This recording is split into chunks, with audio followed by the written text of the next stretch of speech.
Deadly Dames, so we just thought we'd go straight into our next movie review since we've been on a pretty much a movie binge. And this was one that is released from Vinegar Syndrome, so we don't actually have a proper release here in the UK. But luckily Vinegar Syndrome generally have multi-region copies anyway, so you can pick them up and watch them here anyhow. Again, this is kind of a VHS obscurity that no one had ever actually dared to try and bring to DVD or Blu-ray until Vinegar Syndrome did it. To be fair, I was sold on the cover, and I'm starting to think I probably shouldn't show that cover. I think the cover does tell you everything about the film. There's too many boobies. Samurai sex and death. The movie is basically about a young couple and a brother and sister and the brother's girlfriend, that's the easiest way to put it, are going to visit their mum, and I'm going to guess it's stepdad because I don't call him dad. I think it is a stepdad. Who seem to live like in the middle of a forest. And as soon as the mum meets her son's girlfriend, instantly there's some sort of mistrust or doesn't like her. I think she senses something about her, and it does allude to the fact that she might have psychic powers or has some sort of visions. Well, the mum definitely does, and then, you know, I'll say it later, but I was going to say something, but basically the long and short of this movie is that the mum has psychic powers, and so does the son's girlfriend, and that's why they don't get along with each other. Only, at the same time as this happening, there's a phantom samurai ghosty thing killing people. And the psychic mum is kind of using her powers to keep it away from her family. Now there's a scene in this where and again spoilers, but there's a scene in this where the phantom samurai ghosty thing is killing somebody, but the son's girlfriend is having what looks like the best orgasm on the planet by herself. She's not even touching herself, but it, honest to God, didn't it look like it? And we were like, oh my God, what is this lassie doing? Because clearly she's I think she's psychically connected to this thing. Well, she is, because obviously at the end you kind of know that she is one with the samurai. But my favourite scene in this is at the end. I don't even know how you'd explain this to the police if you had to phone them. At the end, after the samurais killed a few people, and again, spoilers, so if you don't want to hear anymore, do not go any further.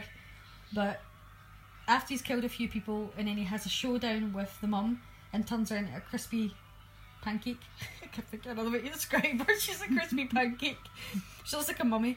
And the son and his sister magically discover that they are also psychics.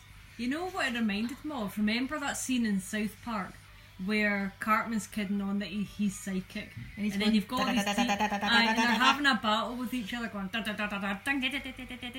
and it's just so funny to watch. It reminded me of that. It really did. It was a lot of fun. I was more into it than you were. I don't know how this got made into a movie. I mean, how could you, like, I get that in the 80s, literally anybody who walked into a film studio with a kind of slashery horror idea kind of got the movie made. But if somebody walked into you and said, I want to make this movie about a psychic family and a samurai ghost, you know what? And a samurai ghost is living inside this girl who has orgasms when it kills people, and she's going to turn into the samurai, kill the mum, and fight the brother and sister. Would you make that into a movie? Well, when you think of Pieces and Night Train of Terror, somebody must have watched those and went, you know something, I had this idea that everybody told me was mad and it would never work, but I've just seen Pieces and I've just seen Night Train of Terror. So my samurai psychic film about a family get together at Christmas doesn't sound that mad after all. Don't get me wrong, it's set at Christmas time, so we can now officially have another Christmas horror movie. It doesn't feel like a Christmas film. No, it doesn't. There just happens to be a tree and some decorations and presents. No, but I mean, it was a lot of fun, and again, like, it's good to see companies like Vinegar Syndrome bringing these obscure VHS, never been released any other way movies back into the. Why am I saying weird things like that? I was going to say back into the real world. But bringing them back so that people can actually experience psychic samurai ninja things all over again. But it was actually a lot of fun. watching it, and I did enjoy it once I got past, oh my god, is this actually happening? I'll admit that I did actually enjoy watching it, even though it was a bit weird, especially at the end. But see, the family, as a family, they are believable. I mean, there's a great scene in it where... likeable, and the mother, you know, she's a bit weird. There's a scene in it where the brother and sister are playing Monopoly, but there's a family cat, and the cat's literally just rolling all over the board. So how they played that Monopoly, I don't know. The cat was like, look at me, rolling everywhere. Yeah, I think that is realistic. Well, we've you got tell cats, me if we know took that. Monopoly out here right But now, why the did cat's they going even... to sit right on the board Why and did eat they all the even keep hotels. trying to play? Were they just moving the houses onto the cat? Yeah, really enjoyed it. I would recommend Bloodbeat if you're up for a bit more of an obscure, and it does describe itself as a slasher, so if you're up for a bit more of a obscure slasher, definitely give this one a go. It's got a charm to it. Aye, it does. It's got a charm to it, and I'm glad that we finally watched it. But yeah, if you've seen this movie, or if you've seen any movies that you think are anywhere near as mental as Bloodbeat, let us know, because we would want to watch it. But yeah, let us know what you thought about this if you've seen it, and recommend more slashers, because we're in a slasher mood. But as always, thank you for watching. Please like and subscribe, and take care.